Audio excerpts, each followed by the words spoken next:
This is Lord Raz, and he is one of several new characters introduced in Ninjago's newest season, Dragons Rising, and in this video we're going to be taking a look at every single one of them, ranking them from worst to best based on my own opinion.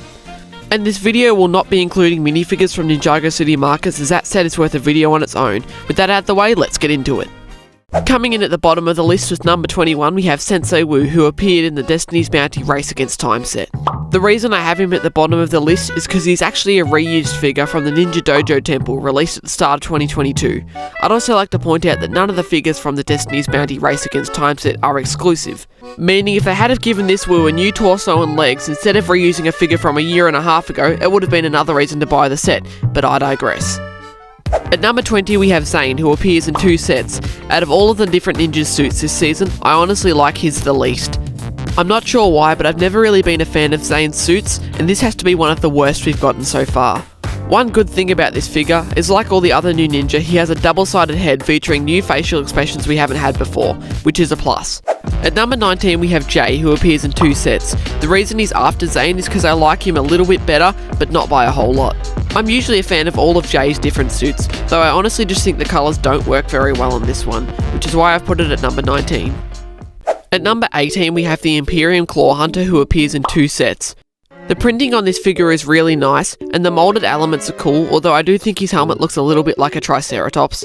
And he reuses the same body, shoulder pads and head used on figures later on, making the golden helmet the only part of this figure that's exclusive. At number 17 we have the Imperium Claw General, who weirdly appears in one more set than the Claw Hunter does. And this figure is the same case as the last, with the only exclusive part being the black helmet. And I like the black colour of this figure better than the last, which is why I've put him higher on the list. At number 16 we have Rapton, who's meant to be the leader of the Claw Hunters. He reuses the same body and shoulder pad pieces as the previous figure, with the only difference being a new head and hair. He uses the same hairpiece used on Crux in Ninjago Season 7, leading to early speculation that this was the same character, though when the sets were finally revealed it sadly wasn't. At number 15 we have Cole, who appears in two sets, and honestly, this suit is not the best look he's ever had. Though his suit has some pretty good printing, and he uses a bit of that orange we've seen in all of his suits ever since Season 11. And the double-sided face on this figure is particularly good, showing Cole's happy expression. At number 14 we have the Imperium Guard General, who appears in two sets and reuses the same torso and shoulder pads as Rapton, though he uses a new head and a new frying pan piece as his helmet. While still looking a little goofy, to me this figure looks better than the Triceratops ones, and I like the printing on his head better. And at number 13 we have the Imperium Claw Guard, who despite appearing prominently in the show and not being the general, only appears in one set. To me this looks the best out of all the Imperium figures so far. I like the gold colouring, and whilst I think his helmet looks a little weird, I do think he looks really cool. And at number 12 we have Nia, who appears in two different sets. This is one of the ninja figures where I think the colouring actually works really well on this style of suit. And speaking of colour, I've noticed over the last few seasons their suits have gone from primarily silver to now completely blue, which is an interesting choice by the designers. And like all the other ninja, Nia has a new face print, which is always a good thing. Coming in at number 11 we have Kai, who appears in four different sets and uses a nice mixture of red and dark red on his suit. To me this is one of the standout ninja this season, and is a prime example of good colouring, with the different shades of red complementing each other, and the double-sided face is nice as well. Entering top 10 we have Lloyd, who appears in four different sets, and it's hard to pick up on camera, but he actually uses a much lighter shade of green than used in previous suits for Lloyd, though I actually feel like the lighter shade of green works really well on him, and to me this is definitely the best out of all of the main ninja suits this season. At number 9 we have an interesting and unusual character, the Spirit of the Temple, who only appears in one set. As of the time of recording, it is unknown whether he's going to be a good character or a bad character in the show, though the minifigure has some really nice printing, and his head is printed on dark green, which I think is the first time I've ever seen a minifigure using a dark green head. And at number 8 we have Sora, who appears in three sets and is the first ever mainline Ninjago figure to have arm printing. All the printing on this figure looks really good, and I find her moulded cat ears to be especially unique and interesting, and she features a double-sided face like the rest of the characters, featuring angry and smirking expressions.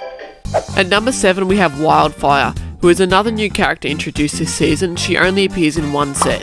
She interestingly reuses a Monkey Kid hairpiece, recoloured in red now, and the printing on her looks really good, though unfortunately she only has one face print. And this is certainly one of the most interesting elemental master figures we've ever seen, and I hope she appears in more sets. For numbers 6, 5 and 4, we have the Dragon Spinner versions of Lloyd, Kai and Nia. The reason I've grouped them together like this is because they're all pretty similar. They're basically just upgraded versions of the regular suits this season, though one thing that really stands out and makes them shine is the printing on their hoods. The main suits' hoods this season feel like they're definitely lacking printing, and it's a shame that we never got Dragon Spinner forms of Jay, Zane or Cole.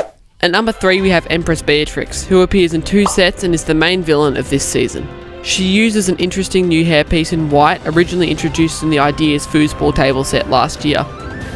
And whilst she shares the shoulder pads with other minifigures this season, she's got completely unique face, torso and leg printing that looks really good. And at number 2 we have Lord Raz, a character who appears quite frequently across 4 different sets this season. He's got a completely unique moulded head that looks very reminiscent of a Chima minifigure, and he's got very nice gold and red detailing all over his body, not to mention arm printing as well. Definitely a very solid minifigure. And for an honourable mention, I'd like to throw in baby Rayu, because even though he's not a minifigure, he really is a big part of the show, and he's featured on the set boxes next to the minifigures, so I thought it was worth mentioning him. So if you've seen the thumbnail, you already know what the number 1 spot is, but drum roll please. And the number 1 spot goes to Aaron, the new character from Ninjago Dragons Rising. I think this suit just looks so phenomenally good. The colours are the best out of any of the other ninja suits, and he's got a uniquely moulded helmet that looks really great. And his torso and leg printing looks like a much more casual outfit than the other ninja. Unfortunately though, he lacks 2 faces. And I also wanted to mention every minifigure head this wave has holes in them, which is interesting. And that was my definitive ranking of every Ninjago Dragons Rising minifigure from worst to best. Make sure to tell me in the comments what your favourite Dragons Rising minifigure is, and if you enjoyed this video please consider liking or subscribing.